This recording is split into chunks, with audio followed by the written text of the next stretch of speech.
Hayop ka. Sino ka? Pag sinabi ko ba sa'yong ako si Donald Trump, maniniwala ka? Pinaglululoko mo kung sira ulo ka, ha? Hindi ako naniniwala sa'yo.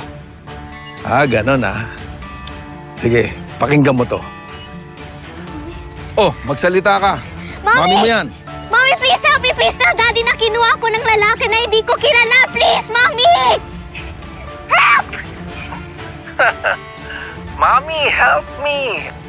Ano? Malinaw na malinaw yan, ha? Hindi mo ba naririnig? Ganito. Ihanda mo yung 2 milyon. Ha? Itatawag ko sa'yo kung saan mo padadala yung pera. Tandaan mo, walang polis. Kung hindi, toda sa akin tong anak mo.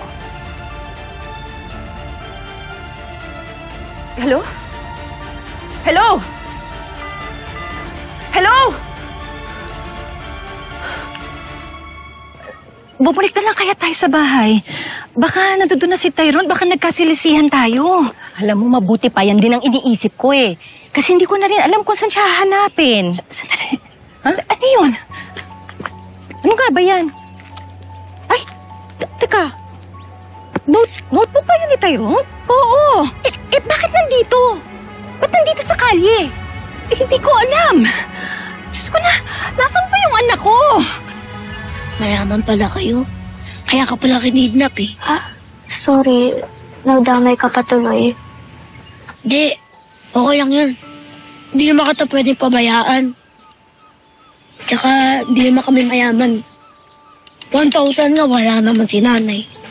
2 million pa kaya? Taas. Si nanay kasi nagtatrabaho lang sa flower farm. Kaya mahirap kami. Wala kaming pera. Yun!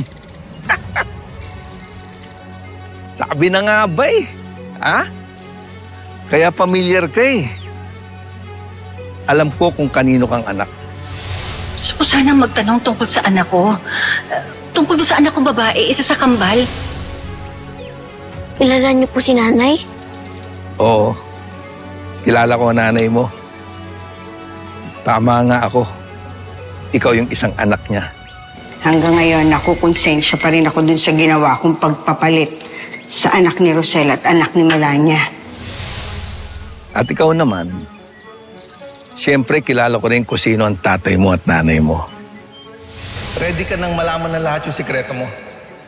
Paano mo kaya ipapaliwanag sa asawa mo yan?